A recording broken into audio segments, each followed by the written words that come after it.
Today we are going to start our ballet, actually on the floor.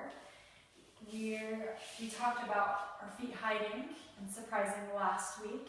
We are talking about our feet helping the animals on our knees say hello and pointing our feet, making sure that our knees are straight and that we practice that. I actually had them do it 8 times just to get used to it. There's lots of muscles that we need to develop with this, so practicing it correctly with straight legs and left helps them.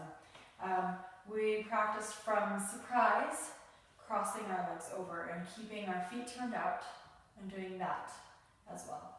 And on the other side. So those were the main things that we did on the floor. We're going to transfer that to the bar.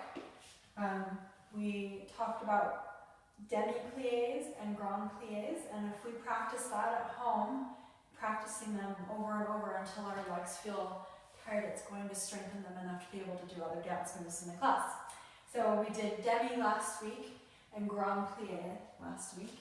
The one thing that everybody had a hard time with is they would look down when they were doing their plies or grand plies, and they just weren't holding their posture. So if we could practice holding our posture so it doesn't move at all as we go down and up, that would help a lot in just isolating and strengthening these muscles. We also talked about going up on releve and doing a grand plie the whole time staying on the balls of our feet. And then also pulsing, where we deepen our plies but keep our knees bent. And just developing those muscles and practicing that as well, our pulses.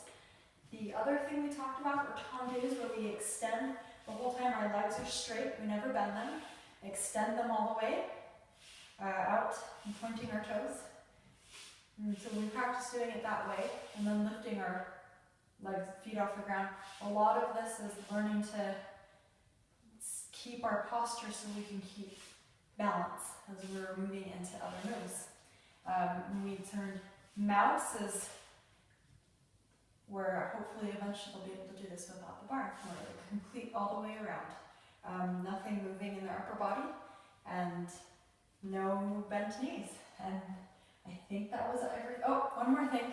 We talked about Echappes, and we start in first position and we jump out onto our tiptoes, just out to the side and then back in. So having them practice that would be great for ballet today.